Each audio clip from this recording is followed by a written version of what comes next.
अवश्य ही एक पाव पे तन के पूरे आत्मविश्वास के साथ त्रिभंग मुद्रा में मुरली बजा रहे होगो कान्हा। यहाँ तो सभी बालक एक पांव पर खड़े हैं, तो फिर इनमें से कृष्ण कौन है? अद्भुत प्रभु, जो छलिया सारे संसार को अपने छलावे में फंसाता है, आज आपने उसे ही फंसा दिया।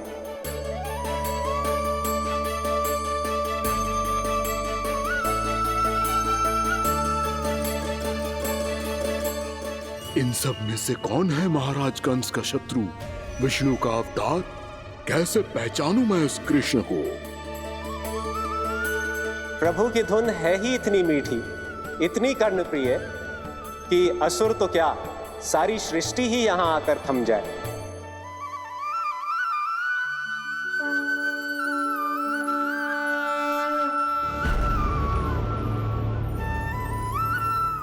कहीं ये तो नहीं है वो मेरा शिकार, विष्णु अवतार?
अद्भुत प्रभु, अब तो आपकी धुन पर पहाड़ियां भी पिघलने लगी।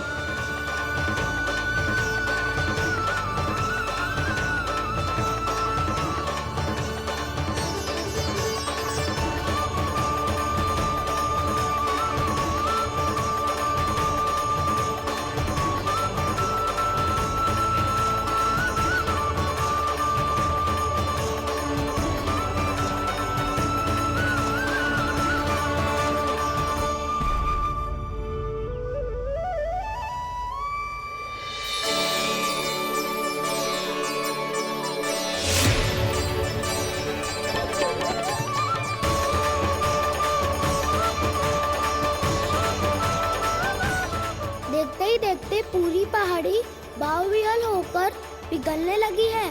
प्रभु मुरली बजाने में खो गए हैं और उनके साथ ही खो गए हैं सभी सुनने मनुष्यों, पशु पक्षियों और देवताओं के ही नहीं, जड़ चेतन किसी के लिए को रोक पाना संभव नहीं होगा।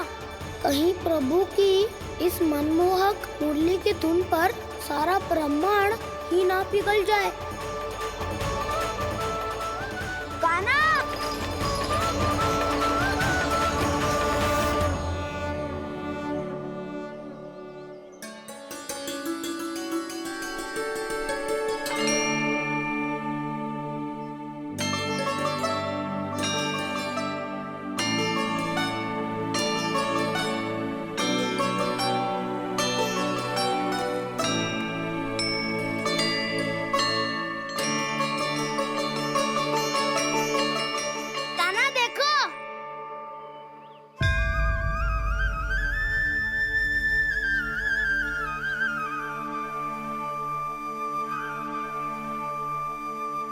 या तो आपके चरण का चिन्ह बन गया है प्रभु। अपने भक्तों के हित के लिए मेरी बस एक ही इच्छा है, ऐसी चिन्ह मेरे हर भक्त के हृदय पर हो। आपके पद चिन्ह तो सदैव से ही आपके भक्तों के हृदय पर छपे हुए हैं प्रभु, पर इस पहाड़ी ने भी अब इसे अपने मन में बसा लिया है, तो युगों युगों तक इस पहाड़ी को चरण पहाड़ी के नाम से जाना जाएगा। तो युगों युगों तक इस पहाड़ी को चरण पहाड़ी के नाम से जाना जाए। तो युगों युगों तक इस पहाड़ी को चरण पहाड़ी के नाम से जाना जाएगा।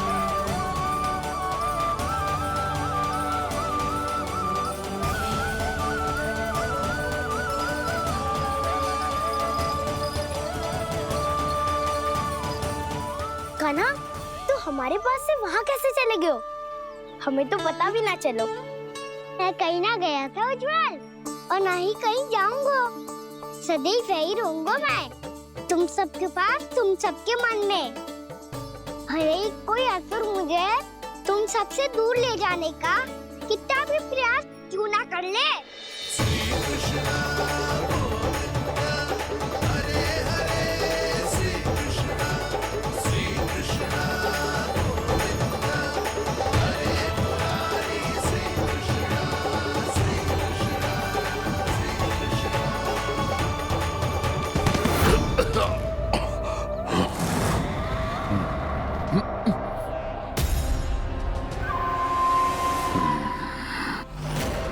भले ही कितनी भी लीला क्यों न रच ले वो, आज उस छलिया कहलाने वाले विष्णु का सामना सच्चे छलिया से होगा।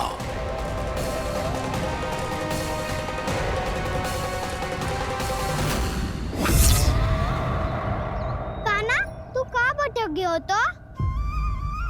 नहीं सखा, मैं तो भटके हुए को मार्ग दिखा रहा था।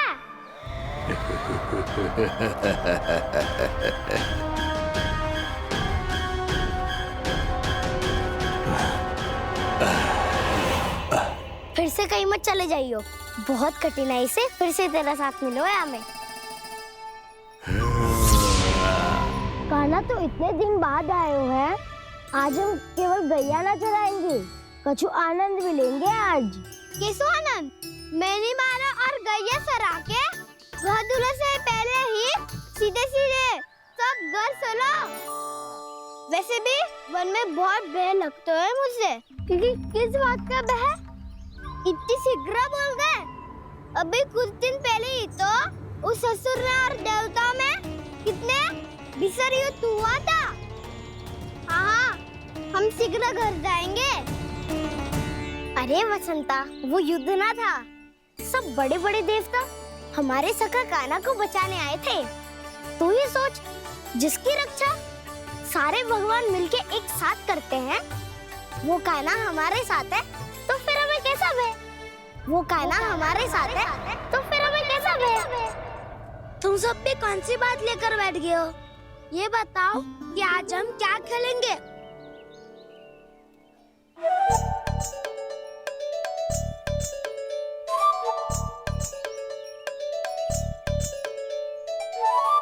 चोर प्रहरी खेले। चोर प्रहरी? हाँ, इस पे एक जन प्रहरी बनते हैं और शेष बनते हैं सब चोर। और चोर का कार्य होगा भागना और छुपना, और प्रहरी का कार्य होगा चोर को पकड़ लेना। अरे वाह कान्हा, क्या खेल बताए हो है। इसमें तो बहुत आनंद आएगा। ये खेल भले ही तुम सब खेलोगे बालकों, पर आनंद तो मैं ही लूंगा।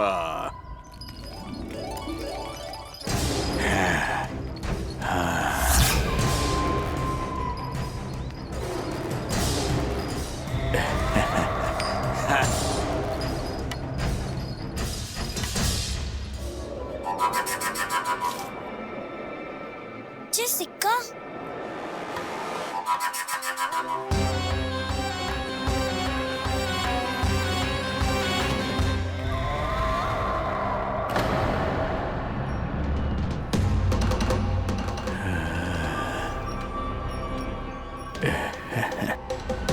कौन हो तुम? छलिया, मायावी छलिया।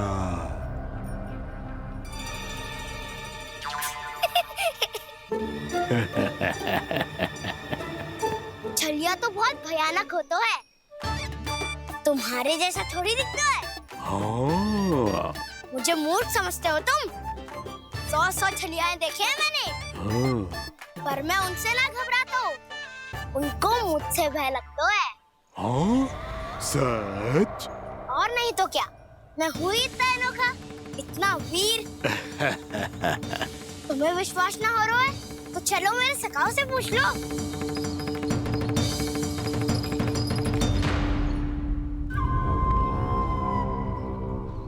वहाँ क्या देख रहे हो? इधर देखो उज्जवल।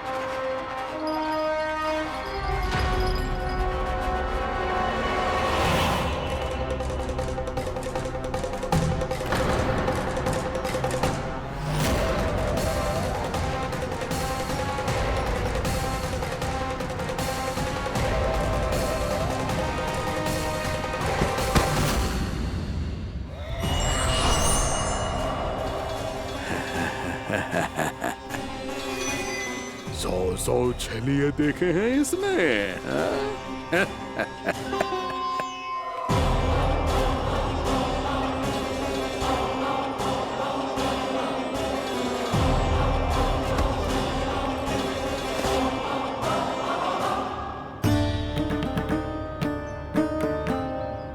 किसे देख रही हो कान्हा?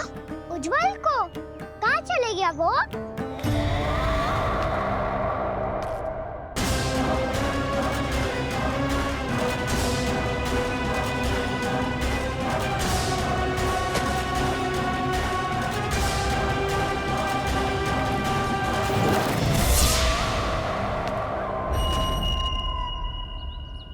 चिंता मत करो कान्हा, उज्जवल यहीं का ही होगा, आ जाएगा। क्या हो गया कान्हा? तूने कही थी ना कि हम चोर प्रहरी खेलेंगे, तो खेल क्यों ना रहो? तुम्हारी प्रतीक्षा कर रहे थे। वैसे तुम कहाँ रह गए थे?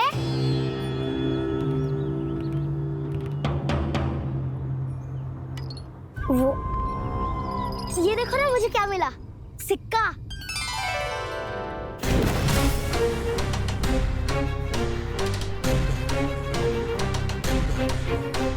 दीदी दिखा दिखा।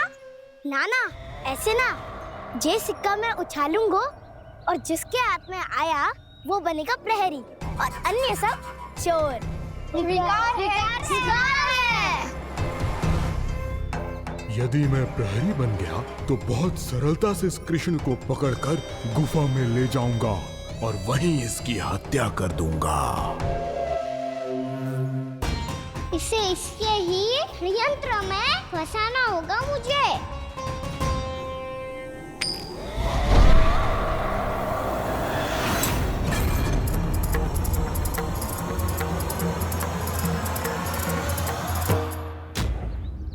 मैं प्रहरी, तुम सब चोर। कोई बात नहीं कृष्ण, अब इस उज्जवल की तरह पहले तुम्हारे सारे सखाओं को फंसाऊंगा मैं और फिर ले जाऊंगा तुम्हें।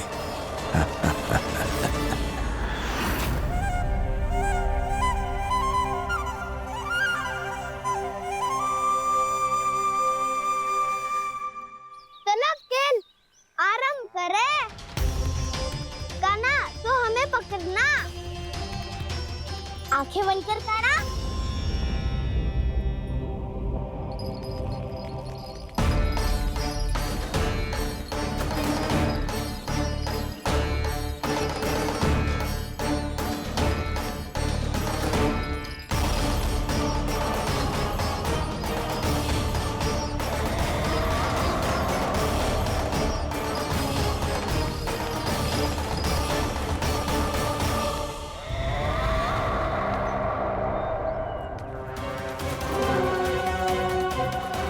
अकेला रह गया ये, अब फंस गया ये। सुबल।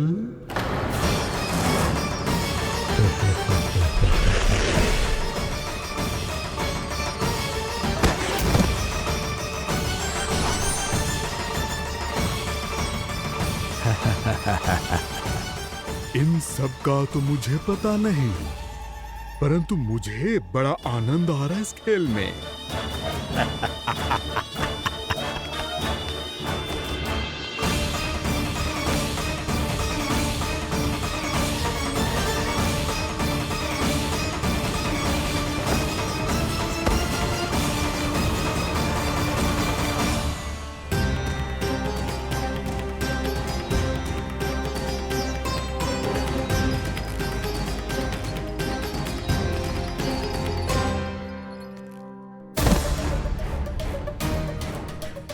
बसंता,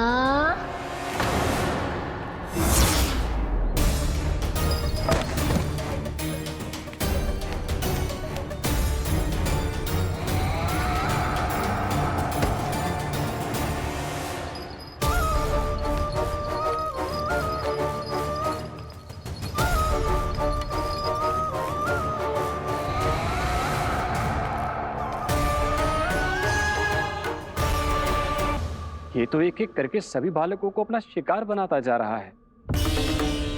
प्रभु ऐसा क्यों करने दे रहे हैं? प्रभु की हर लीला का कोई ना कोई उद्देश्य होता है।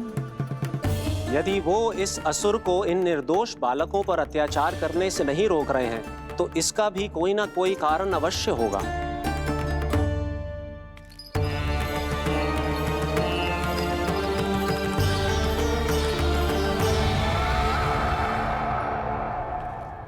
श्री दामा,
अब केवल 2 ही बालक शेष बचे हैं।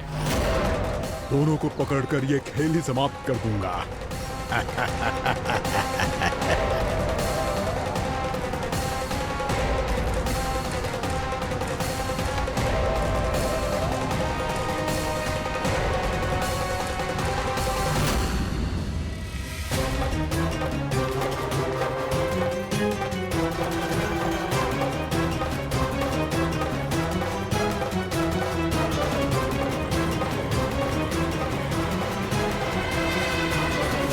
ये तो छलिया है, मायावी छलिया। मेरे सभी सखाओं को शिकार बना लिया इसने। मैं इसे नहीं छोड़ूंगा। कान्हा,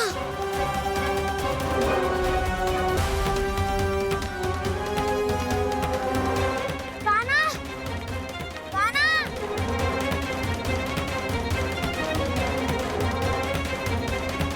कान्हा, ताऊ,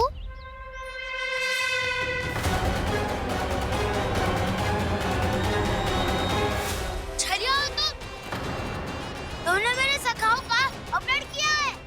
मैं छलिया ना हूँ ना, मैं तो आपका छोटा भाई हूँ, आपका कान्हा। मैंने सब कुछ अपनी आंखों से देखा है। बस तुम छलिया ही हो। रूप बदल बदल कर मेरे सखाओं का अपहरण कर रहे हो। ये क्या कह रहे हो दाऊ? आप ही मुझे नहीं पहचानोगे तो कौन पहचानेगा? कान्हा, ये नहीं, मैं हूँ वास्तविक बलराम, तुम्हारा दाऊ।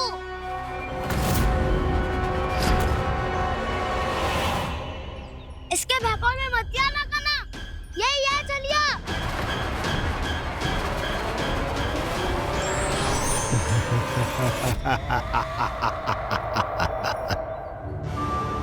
बुद्धिमान बालक, केवल तुमने ही पहली बार में माना है कि मैं ही वास्तविक छलिया हूँ।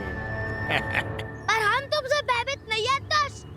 इसी क्षण हमारे सखाओं को मुक्त कर दो। अच्छा, यदि इतना ही क्रोध आ रहा है तो जाओ, छुड़ा लो अपने सखाओं को।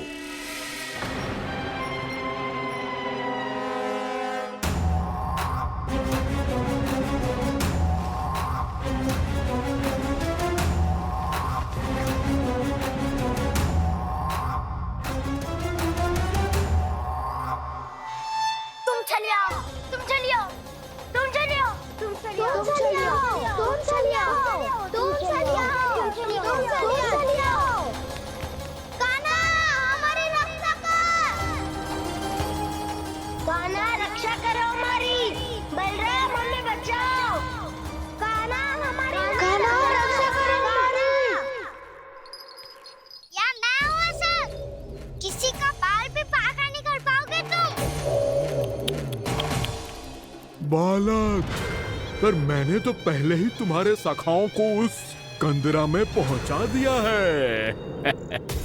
बेचारे इस समय घबरा के रो रहे होंगे, सहायता की भिक्षा मांग रहे होंगे। जानते हो तुम उन सबका अपहरण क्यों कर पाए? क्योंकि मैंने तुम्हें कर नहीं दिया, ताकि मुझे तुम्हारा सामना करने के लिए हिकायत मिल सके। अच्छा। जाओ, आप जाके सखाओं को बचाओ। दुष्ट के लिए मैं पर्याप्त हूँ।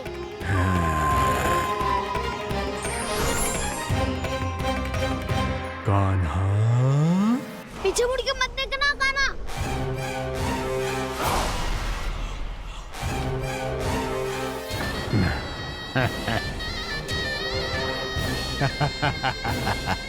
अपने सखाओं की तरह अब तुम भी फंस गए कृष्ण। अच्छी कलाकारी कर लेते हो रावणासुर। किसे सिखाया ऐसा स्वांग करना? स्वांग नहीं, माया है ये विद्या मैंने अपने पिताश्री से सीखी है। माया के महान आचार्य मायासुर। तो तुम मायासुर के पुत्र हो, पर जिसके सामने ना माया जाल बुनने का प्रयास कर रहे हो, ये माया के स्वामी है। ये मायाधर विष्णु है। ये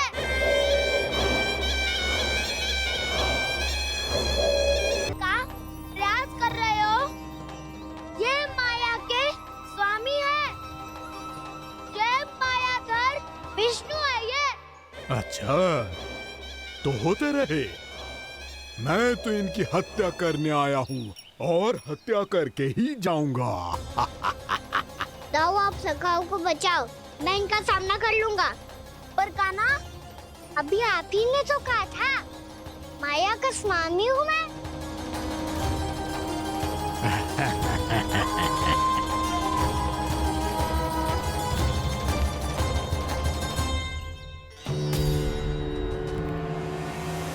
ये तो मथुरा का व्यापारी है।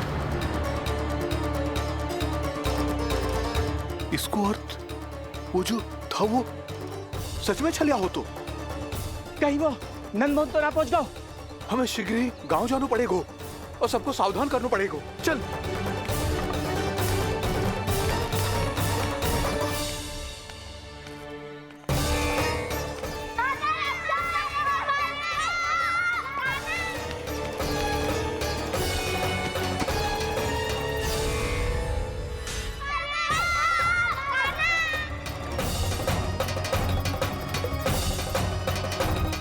यदि तुम्हें लग रहा है कि मेरे छल के वार से बच गए हो तो मुझसे भी बच जाओगे।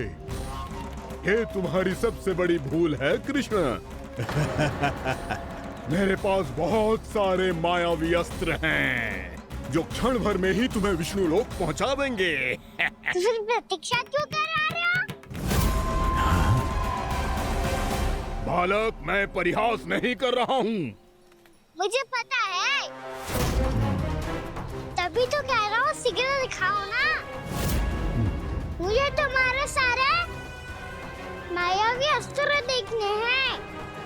कैसे बालक हो तुम? मैं यहाँ खेल दिखाने नहीं आया हूँ। तो समय व्यर्थ क्यों कर रहे हो ब्रह्मासुर? जो करने आए हो वही करो ना। अब देखो कैसे तुम्हारे प्राण एक ही वार में इस देह का साथ छोड़कर उड़ जाएंगे। मेरी मायावी अग्नि तुम्हारे भोले भाले से इस मुख को जलाकर भस्म कर देगी।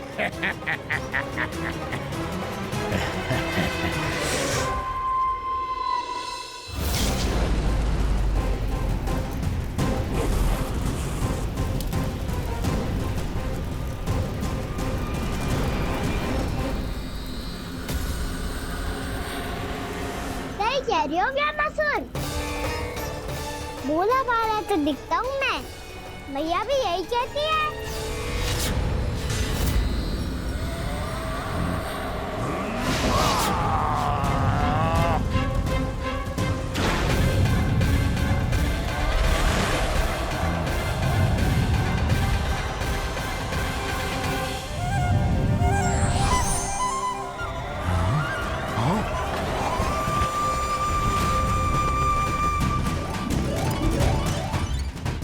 आसन को उपहार देने के लिए बहुत बहुत धन्यवाद व्यामासुर।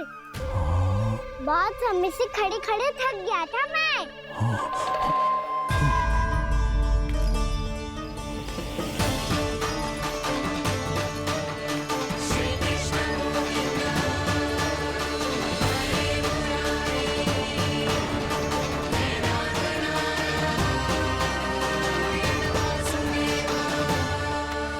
अगला अस्त्र दिखाओ ना। तुम्हारी यही जिज्ञासा आज तुम्हारा अंत करने में सहायक बनेगी मूर्ख बालक।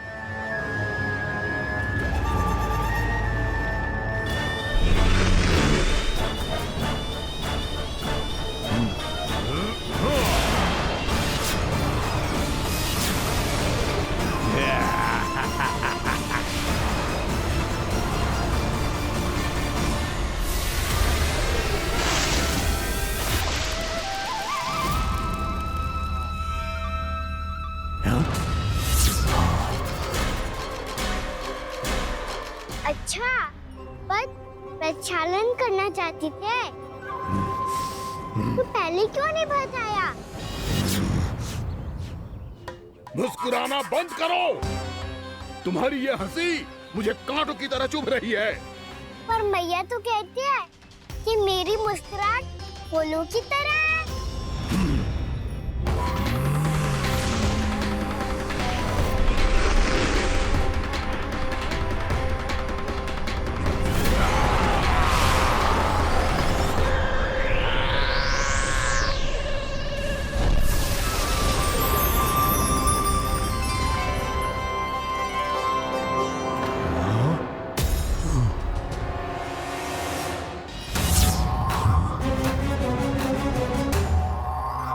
कहा था ना मेरी मुस्कुराहट बिल्कुल इन्हीं फूलों की तरह है।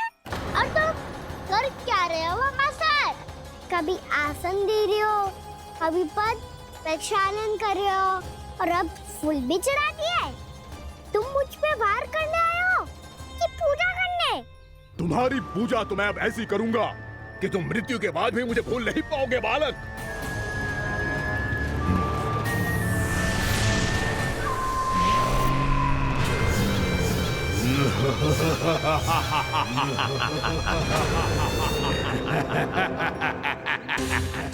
कान्हा, ये चट्टान तो मुझसे हिल ही ना रही।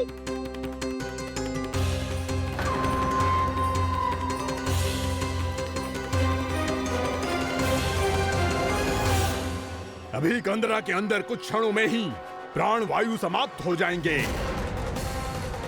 तुम्हारे सारे सखा एक एक कर अपने प्राण त्याग देंगे और तुम्हारा वध करूंगा मैं।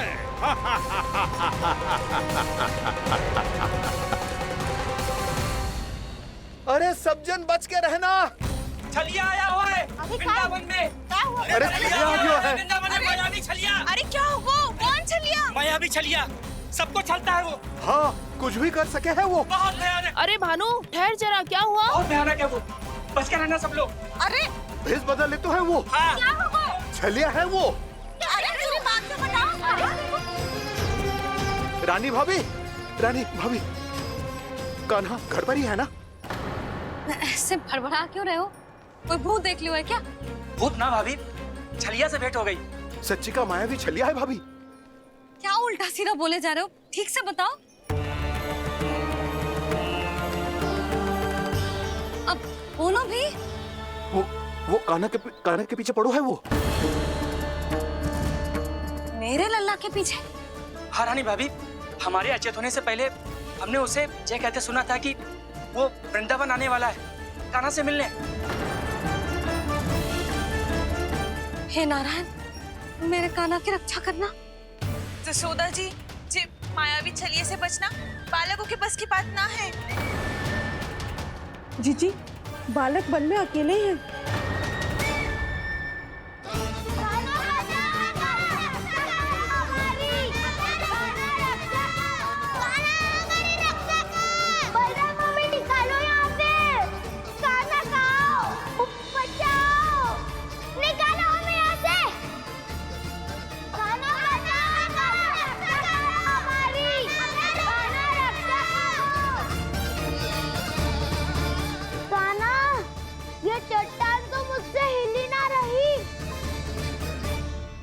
यदि मैं माया का स्वामी हूँ तो आप भी बल के स्वामी हो।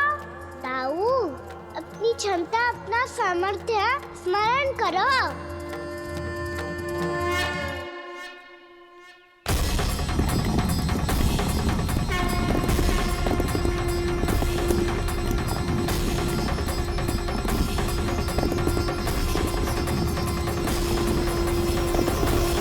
इससे पहले कि वो कंदरा का द्वार खोल के तुम्हारे सखाओं को बाहर निकाले, मैं तुम्हारे प्राण ले लूंगा कृष्ण।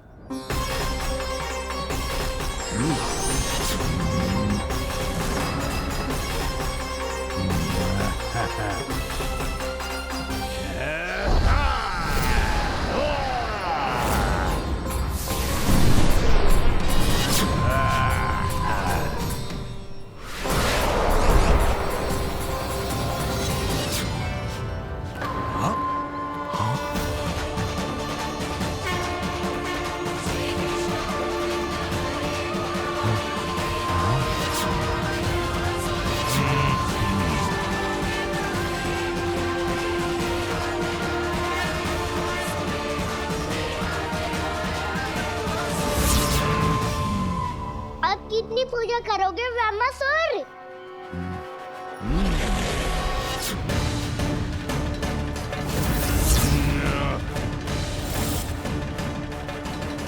प्रभु तो खेल खिला रहे हैं इससे, और ये खेले जा रहा है विवश होकर, उनकी माया से बाध्य होकर।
जो प्रभु के सामने माया करने आया था, वो स्वयं को ही माया में उलझा हुआ पा रहा है।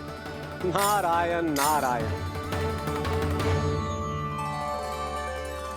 लो, अब तो तुमने दंडवत प्रणाम भी कर लिया, माया भी कथा भी उपहार में दे दी। तुम चाहते क्या हो ब्रह्मासुर? मेरी शरण में आना है क्या?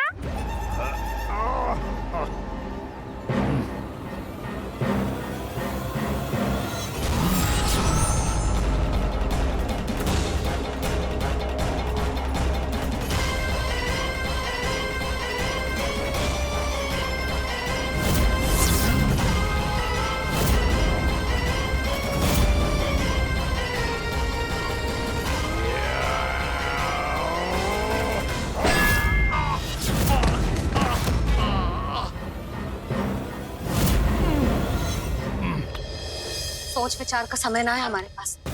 अपने बालकों की रक्षा के लिए इसी क्षण में निकलना होगा। और वो छलिया किसी का भी रूप धारण कर सकते हो। सुलक्षणा तेरा, शांति तेरा या मेरा, किसी का भी रूप धारण करके हमें भ्रमित कर सकते हो। इसीलिए हमें सतर्क रहना होगा। समझ आई? चलो।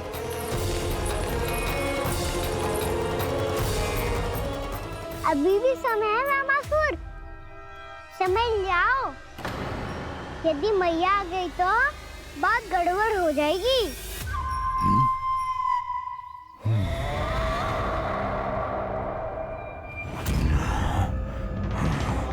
मुझसे झूठ का कोई लाभ नहीं होगा।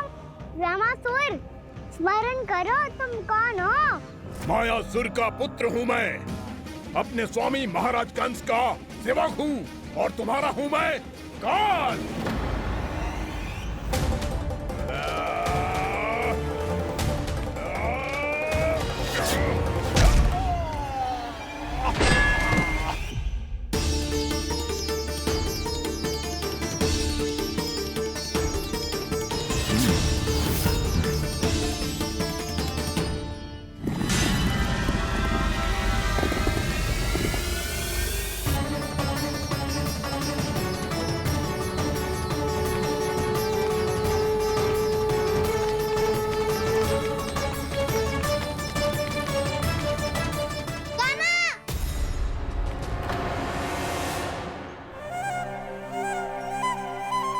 बाबा कहते हैं दुष्टों को पहले बातों से समझाना चाहिए, फिर भी ना माने तो अस्त्र ना उठाना दृढ़ता होती है।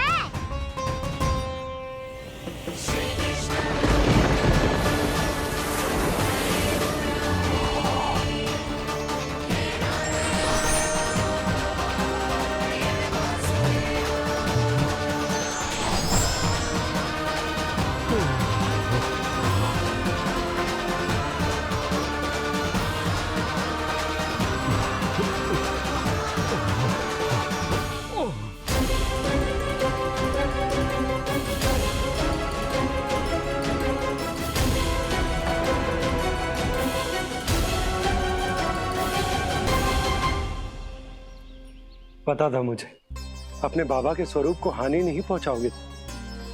सही कही तुमने। पिता की छवि ही पिता के समान भी आनंदीय होती है। रामासुर, रामासुर। ये मैं अपने वास्तविक रूप में कैसे आ गया?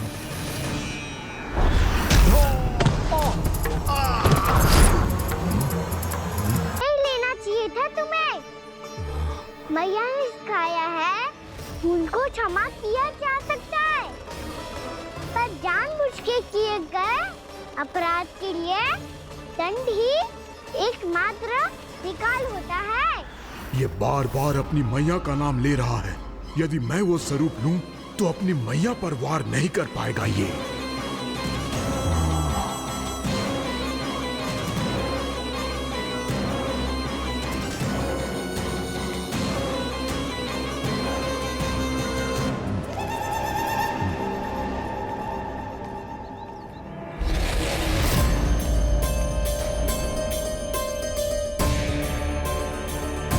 लल्ला,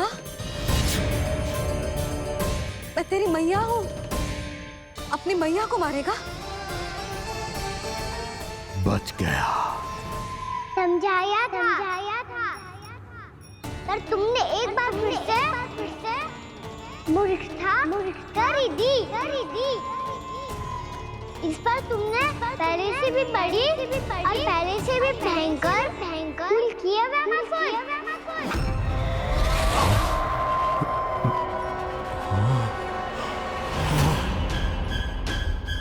ये क्या हो रहा है मुझे? बार बार मेरा रूप क्यों बदल रहा है?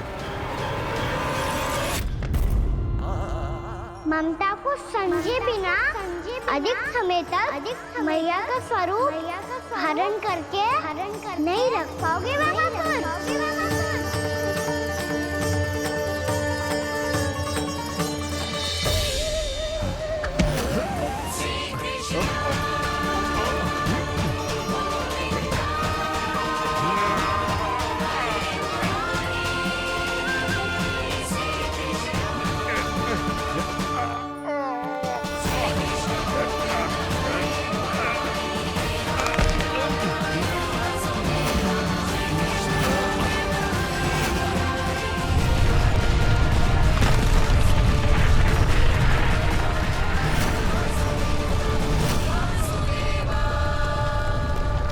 प्रभु के क्रोध से धरती भी कांपने लगी है।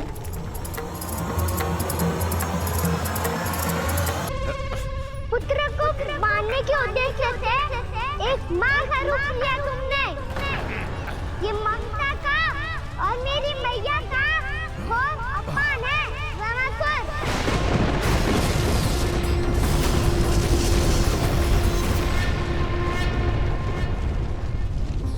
इससे पहले इस असुर के कारण निर्दोष प्राणियों का कोई अहित हो, मुझे कुछ करना होगा। यदि मैं माया का स्वामी हूँ तो आप भी बल के स्वामी हो। दाऊ, अपनी क्षमता अपना सामर्थ्य स्मरण करो।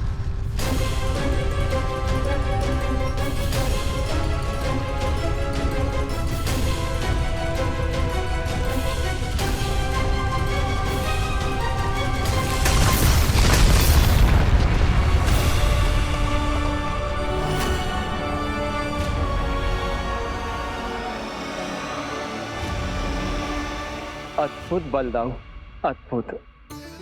अपने बल का उचित प्रयोग करके आपने प्राणियों को हानि होने से बचा लिया और ये भी सिद्ध कर दिया कि इस युग में आपसे अधिक बलवान और कोई नहीं होगा।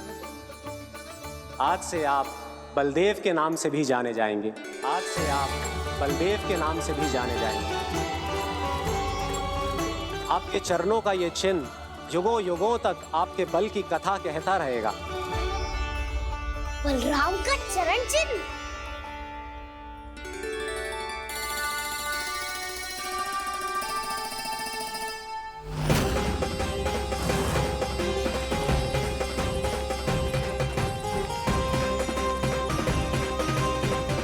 मेरी माया से आज तक कोई नहीं बच पाया है।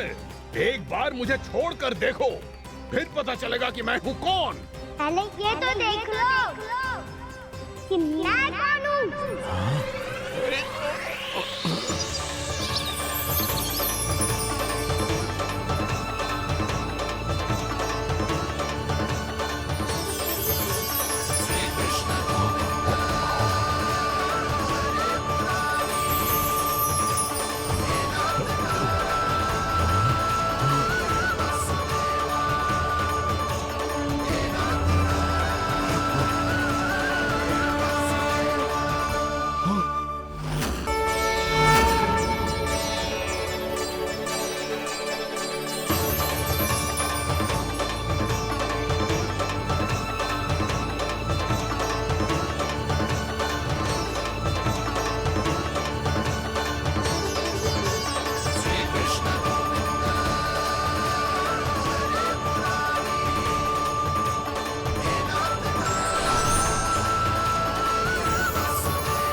कुछ वरन आया वामासुर।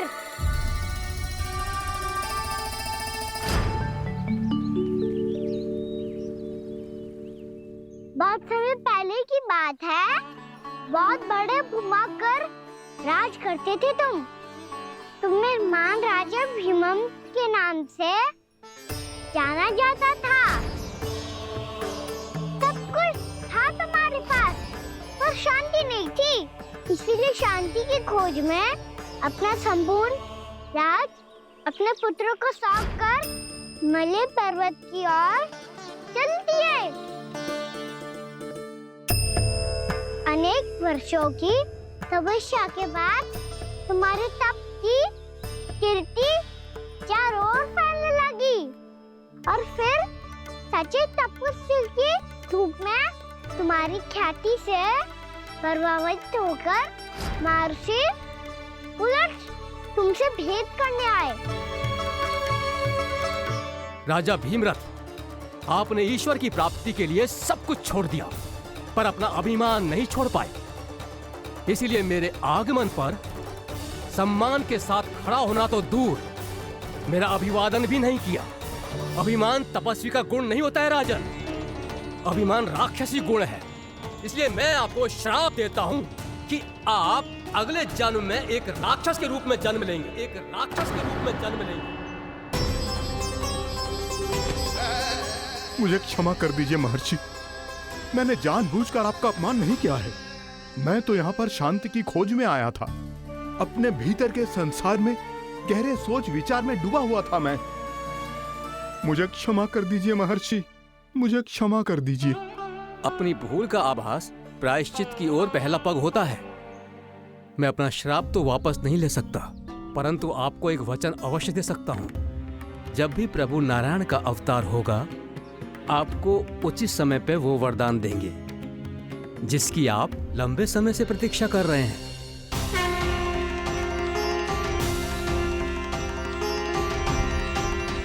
प्रभु, आपने मेरी आंखें खोल दी।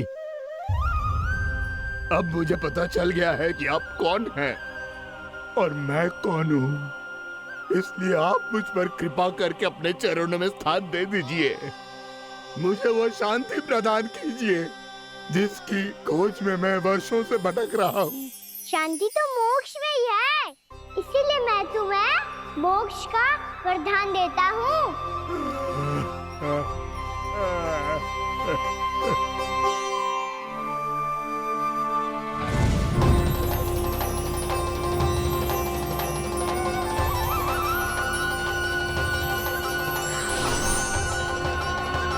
प्रभु की ये लीला सदैव स्मरण रखी जाएगी।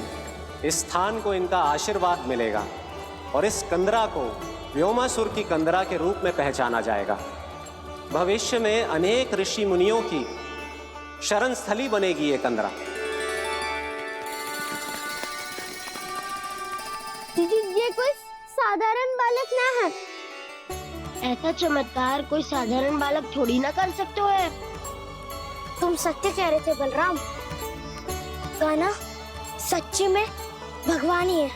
तभी तो सब देवता इसे बसाने और इसकी ओर से युद्ध करने आते हैं। तुम सब ऐसे आंखें फाड़ के क्यों देख रहे हो मुझे?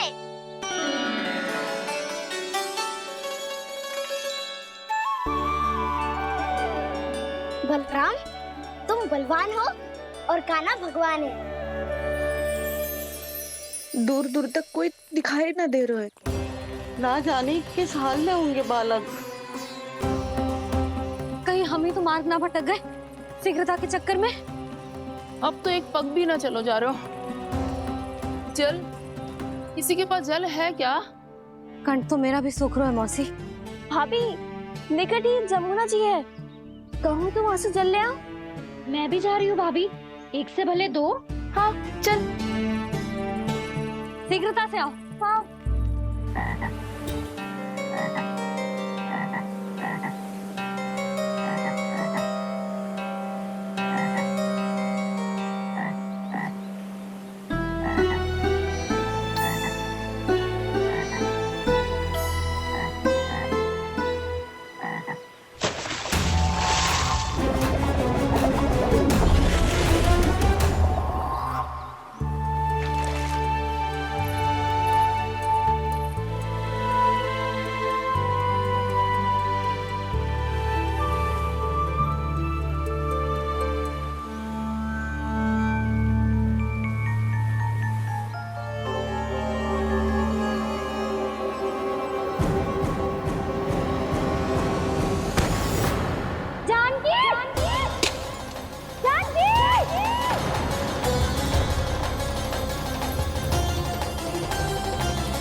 जानकी, जानकी,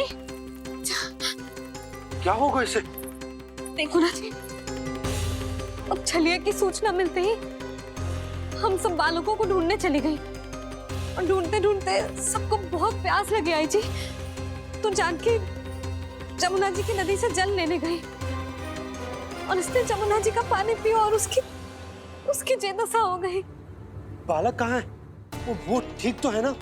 ऊपर से सब ठीक है, पर भीतर से बहुत भयभीत है सब। जानकी तो बिल्कुल नीली पड़ गया है। लग तो है विष फैल गया है इसका पूरे तन में। मथुरा के सर्वश्रेष्ठ विदेह जी को बुलाए गए हैं उसके उपचार के लिए। जैसे ही इसने जल को मुंह से लगाया, ये गिर पड़ी। चटपटाने का अवसर भी ना मिलो। हाँ वैद्य जी, और निकटी मृत पशु भी पड़े हुए थे। हाँ, मैंने भी अस्थियां देखी थी। इसका तो यही अर्थ हो सकता है कि समस्या वहाँ के जल में ही हो। वैद्य जी, आप रोगी की नाड़ी पे ध्यान दो ना। जे गोपिया क्या कह रही है उसे सुनने की आवश्यकता ना है। जब तक विष के कारण का पता नहीं चल जाता, हम उपचार कैसे कर सकते हैं रानी जी? जी, वो निकट ही यमुना जी में एक विशेष क्षेत्र है, ये सब उसी के जल की बात कर रहे हैं। तब तो ऐसा भी हो सकता है कि किसी विषैले सर्प के काटने का प्रभाव हो। पर सर्प के काटने का चिन्ह ना है उसके तन पे। सर्प जब काटता है तब उसके दांत के चिन्ह बन जाते हैं। मुझे पता है, बड़े बड़े सर्प को काटते हुए देखो है मैंने। एक दिन अब बस कर उज्जवल, ये बड़ी बड़ी हाँकने का समय ना है। पर यदि सर्प ने ना काटा है, फिर जानकी की ये दशा किसने की? अवश्य किसी राक्षस ने की होगी। नाना, कोई विषैला पशु भी तो हो सकता है। यह अवश्य किसी महाविषैले सर्प के विष से हुआ है। सर्प ने भले ना काटा हो, लेकिन यह अवश्य ही किसी महाविषैले सर्प के विष के कारण हुआ है। कालिया नाग। कालिया नाग?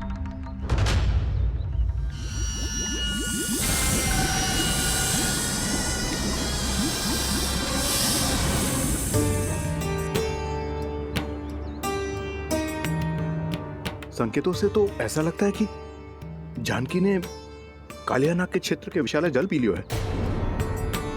कालिया नाग एक लोक श्रुति है, कल्पना में गढ़ी हुई एक कथा, और कछु ना है।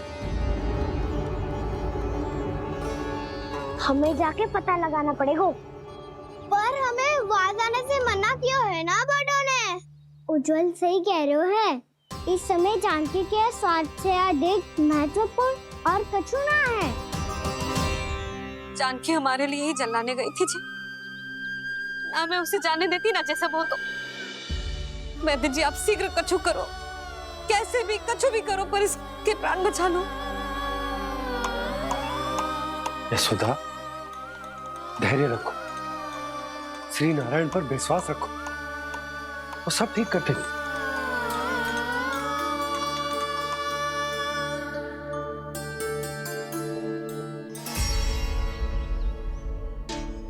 विष की काट की मेरे पास जितनी जड़ी बूटी थी, मैंने सब अर्क बना के पिला दी, पर इसकी दशा में अभी तक कोई सुधार नहीं दिख रहा है। यह अंतिम जड़ी बूटी है। अगर इससे भी चमत्कार नहीं हुआ, तो फिर जो नारायण की इच्छा।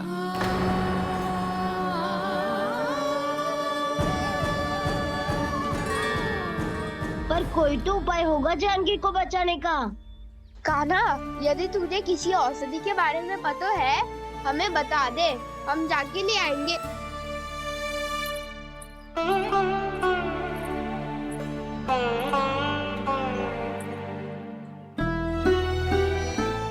हे नारायण, हे प्रभु, मेरी जानकी के प्राण बचा ले प्रभु। क्या तो मैं अपने आप को कभी क्षमा न कर पाऊंगी। ये सारी मेरे ही कारण बनाई थी। उसकी रक्षा करो प्रभु, मेरी पुकार सुनो। कान्हा, तूने हमें बकासुर से बचाया था ना? और बकासुर से भी तो। और छलिया से भी तो तूने ही बचाया था ना हमें। क्या ऐसा कोई उपाय ना है जानकी को बचाने का? धनवंतरी,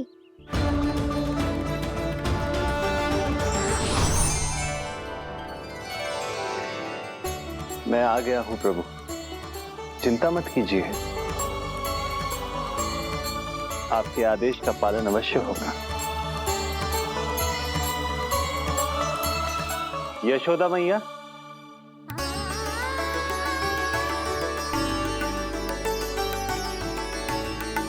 मैया आपको कोई पुकार रहा है।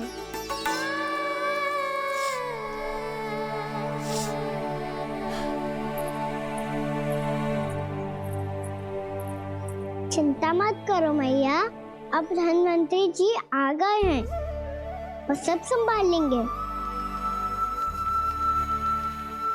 धन्वंतरी जी कौन है? जिन्होंने संसार का आयुर्वेद दिया, आरोग्य के देवता, वे श्री नारायण के अवतार।